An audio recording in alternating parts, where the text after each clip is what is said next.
Shalom jemaat Tuhan, senang sekali boleh berjumpa kembali dalam renungan Kingdom Devotion hari ini.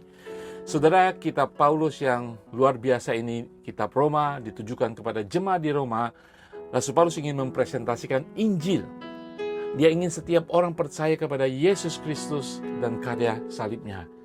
Tetapi di awal-awal daripada pasal di dalam kitab Roma ini, Rasul Paulus ingin menjelaskan bahwa sebelum kita menerima Yesus, sebelum kita menjadi anak Allah, kita semua sama, orang-orang berdosa. Yahudi bukan Yahudi, budak ataupun tuan, semuanya sama. Kita berdosa dan layak menerima murka Allah. Nah, di dalam ayat yang kita akan baca ini, menyatakan sesuatu yang luar biasa, bahwa ketika kita percaya kepada Yesus dan karya salibnya, kehidupan kekal adalah jaminannya. Di dalam Roma 2 ayat 6-8 mengatakan, Ia akan membalas setiap orang menurut perbuatannya, yaitu hidup kekal kepada mereka yang dengan tekun berbuat baik, mencari kemuliaan, kehormatan, dan ketidakbinasaan. Ayat 8, tetapi murka dan geram kepada mereka yang mencari kepentingan sendiri, yang tidak taat kepada kebenaran, melainkan taat kepada kelaliman. Di dalam penjabaran ketiga ayat ini, kembali Rasul Paulus ingin menjelaskan bahwa Allah akan membalas kepada setiap manusia, bahwa ada kehidupan kekal dan juga ada murka Allah. Nah, saudara, ayat 6-8 ini kita belajar suatu konfirmasi kepastian setelah kehidupan ini ada hidup kekal.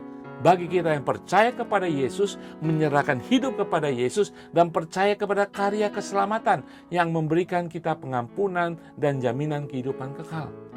Demikian juga bagi mereka yang tidak percaya, yang percaya pada diri sendiri dan tidak mempercayai kebenaran daripada Allah, bahkan jahat di mata Tuhan. Ada murka Allah setelah kehidupan ini. Nah, saudara sekalian, ini memberikan suatu kejelasan bagi kita yang percaya kepada Yesus.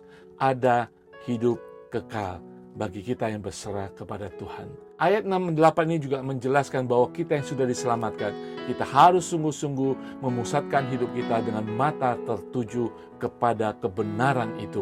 Kebenaran yang membawa kita keselamatan. Kebenaran yang membawa kepada keselamatan kita, kebenaran yang juga akan menjaga kehidupan kita. Kita harus menunjukkan kehidupan kita hidup di dalam kebenaran itu. Sehingga tidak hanya bagi kita sendiri, tetapi juga ketika kita tahu ada murka Allah bagi mereka yang tidak percaya kepada Tuhan, saudara yang sudah dibenarkan di dalam Tuhan, saudara menjadi anak Allah, mari kita lebih lagi terpanggil, berkeinginan untuk membawa setiap orang untuk tidak mengalami murka Allah di dalam kehidupan berikutnya, sehingga mereka juga mendapat balasan daripada Allah, yaitu hidup kekal. Siapa di dalam keluarga saudara, siapa di dalam lingkungan pertemanan saudara yang belum menerima Yesus sebagai Tuhan dan Juru Selamat? Murka Allah adalah pasti, demikian kehidupan kekal adalah pasti. Mari saudara lebih bergiat lagi, terbeban lagi untuk membawa mereka di dalam hadirat Tuhan, untuk membawa mereka mengenalkan Injil, mengenalkan kabar baik, sehingga mereka tahu bahwa Yesus adalah Tuhan dan Juru Selamat. Bahwa karya salib Tuhan itulah yang menyelamatkan setiap manusia yang tidak pernah mampu untuk menyelamatkan diri mereka sendiri.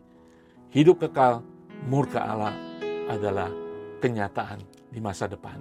Mari kita lebih bergiat lagi untuk membawa orang-orang kepada Tuhan. Di dalam Roma 2 ayat 16, Rasul Paulus menjelaskan lebih lagi, hal itu akan nampak pada hari bila mana Allah sesuai dengan Injil yang kuberitakan akan menghakimi segala sesuatu yang tersembunyi dalam hati manusia oleh Kristus Yesus. Setiap manusia tidak pernah akan lari lagi. Ketika hari Tuhan datang, ketika kita menghadap Tuhan, ada pengadilan bagi setiap manusia. Saudara sekalian, demikian dalam kehidupan kita bagi orang percaya. Mari kita bergiat saudara, untuk kita semakin hari semakin menjalankan kebenaran sesuai dengan firman Tuhan. Di dalam nama Tuhan Yesus. Bapa di surga, terima kasih Tuhan untuk firman-Mu sungguh-sungguh menjelaskan kepada kami bahwa nyata hidup kekal dan nyata juga murka-Mu Tuhan. Terima kasih bagi setiap kami yang sudah menerima Engkau sebagai Tuhan dan Juru Selamat. Upanya adalah hidup kekal. Bawa kami Tuhan untuk lebih bergiat lagi Tuhan, untuk membawa setiap orang untuk tidak mengalami murka daripada Engkau nanti Tuhan, tetapi menerima hidup kekal bersama Engkau di surga. Di dalam nama Tuhan Yesus. Haleluya. Amin. Saudara, mari kita bergiat. Tuhan menyertai, Tuhan memberi kekuatan, dan Tuhan akan menerangi setiap langkah saudara. Tuhan Yesus berkati.